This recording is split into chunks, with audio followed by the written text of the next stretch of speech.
Mon frère, imagine-toi le jour du jugement, tu arrives avec tes prières, ton jeûne, ton Coran, masha'Allah, un grand nombre de bonnes actions. Mais des personnes viendront vers toi, des frères, des sœurs, et ils prendront tes des bonnes actions. Ce jour-là, le jour terrible où les bonnes actions auront leur valeur et seront pesées sur la balance pour que tu puisses rentrer au paradis. Ils viendront vers toi et réclamer leurs droits pour un péché que tu as commis et tant négligé. Et ce péché, malheureusement très répandu, nous en souffrons pour la plupart, qu'Allah nous pardonne et nous préserve. Il fait partie des grands péchés et ses conséquences sont terribles. Mes frères, est-ce que vous savez de quel péché je parle?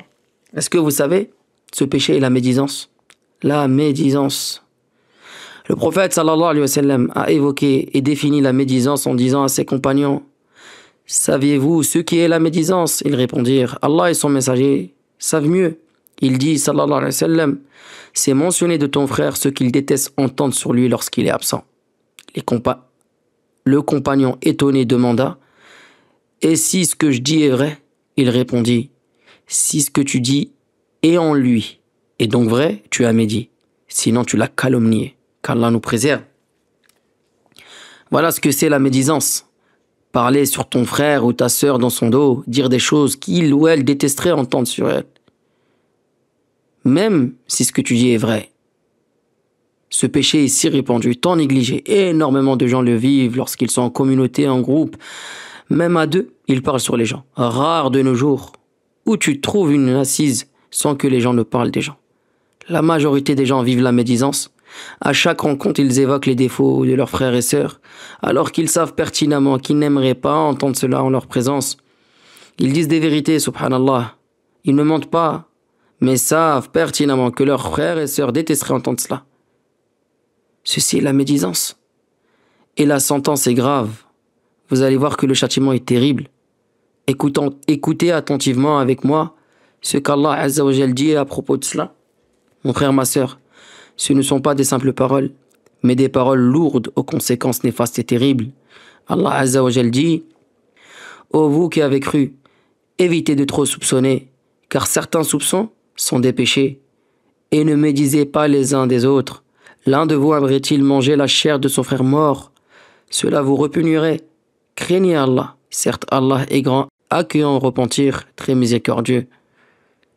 Mes frères, celui qui fait de la médisance est comparable à celui qui mange la chair de son frère mort. Vous imaginez?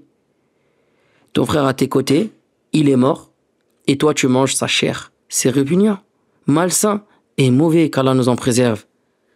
Et le prophète sallallahu alayhi wa sallam, lors de son ascension, il a dit: je suis passé devant des gens qui avaient des ongles en cuivre avec lesquels ils se griffaient le visage et la poitrine. J'ai demandé: qui sont ces gens, ô Djibril? Il répondit: ce sont ceux qui mangeaient la chair des gens et portaient atteinte à leur honneur. Vous voyez la gravité de ce péché, aujourd'hui banalisé, qu'Allah nous pardonne. Nous devons tous nous entraîner à se débarrasser de ce péché, mes frères. Ne plus laisser notre âme aimer quand on entend des personnes parler sur les autres. Même si ce qu'elles disent est vrai, on empêche ou on part pour ne pas tomber dans cette maladie, à un grand péché aussi grave que cela. Manger la chair de ton frère mort ou te retrouver dans ta tombe en train de te griffer le visage avec des ongles en cuivre. C'est grave. Par contre, si vous parlez sur des personnes en leur absence, mais vous les évoquez en bien, vous dites des choses sur eux, masha'Allah, pour les protéger, protéger leur honneur. Vous n'êtes pas là pour dénigrer. Alors là, il n'y a pas de problème. C'est autorisé.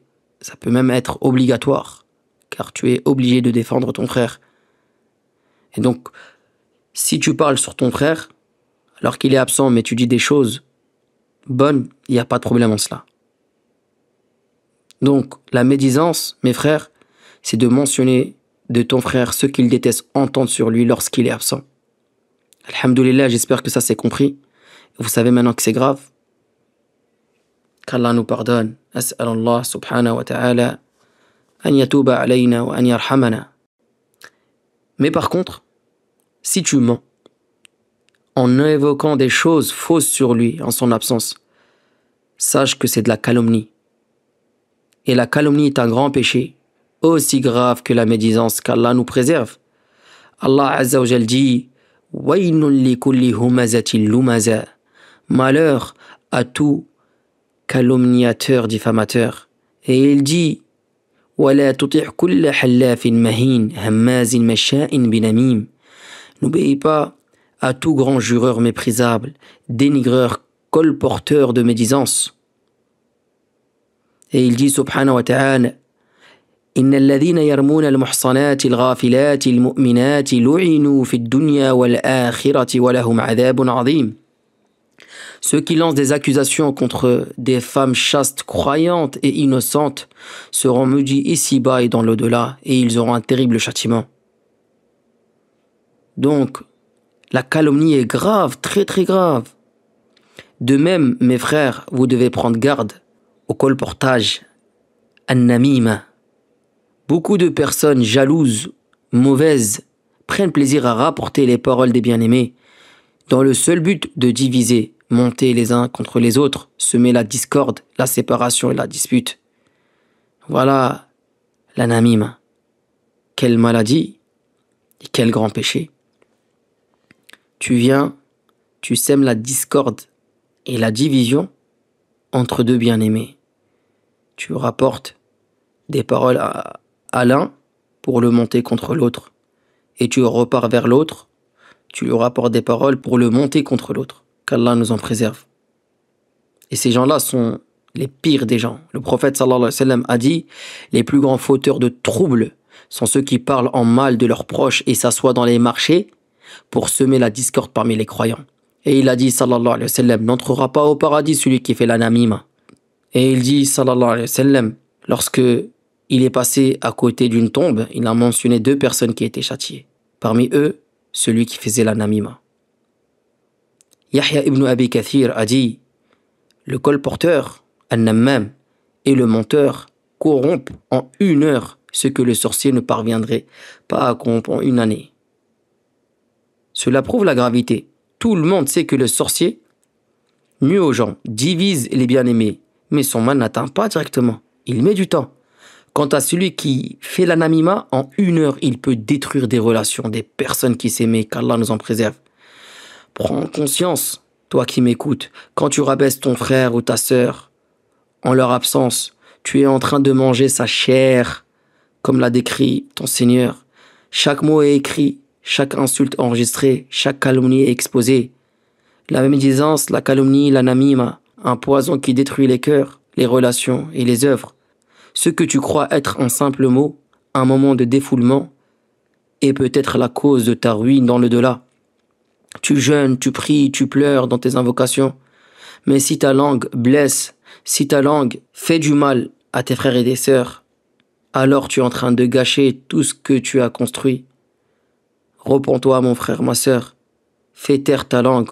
Occupe-toi de tes défauts avant de parler de ceux des autres. Demande pardon à Allah et répare auprès des gens si tu les as blessés. Ou invoque pour eux et demande à Allah qu'il les pardonne et évoque-les en bien pour que Allah te pardonne de ce péché. Un cœur pur est un cœur qui ne mange pas la chair de ses frères. Que notre langue devienne un outil de bien et non une arme contre nos propres œuvres. Et nous devons tous dire, comme l'imam al-Bukhari rahimahullah ta'ala, a dit « J'espère rencontrer Allah sans qu'il me demande des comptes. » Subhanallah. Et c'est Al-Dhahabi qui évoque cela dans son livre Siyar al-A'lam al-Nubala. Et Al-Ahnaf dit, comme cela est rapporté par Ibn Abi Dunya dans son livre As-Samt, « Je n'ai mentionné personne en mal après qu'il se soit levé de mes côtés. » Après qu'il se soit levé de mes côtés, subhanallah. Et dans l'ouvrage Zahratul Adab est rapporté une parole d'Al-Hassan ibn Sahl, qu'Allah lui fasse miséricorde, qui a dit « Celui qui médit sur autrui, autre personne auprès de toi, tu n'es pas à l'abri qu'il ne médise sur toi auprès de quelqu'un d'autre. Qui vient t'apporter des informations et qui parle sur ton frère, demain il parlera sur toi. Et Cheikh l'Islam ibn Taymiyyah, rahimahullah ta'ala, dit, comme cela est dans son Majmou' al-Fatawa, la pire forme de générosité est votre générosité à donner vos bonnes actions aux autres, en faisant de la médisance, du colportage an-namim et de la calomnie, en insultant et en maudissant. Fin de la citation. Ô Allah, préserve-nous de la médisance, de la calomnie, des accusations fausses et des divisions. Fais de nous parmi ceux qui ont honte de l'injustice ou du mensonge. Protège-nous de tout mal.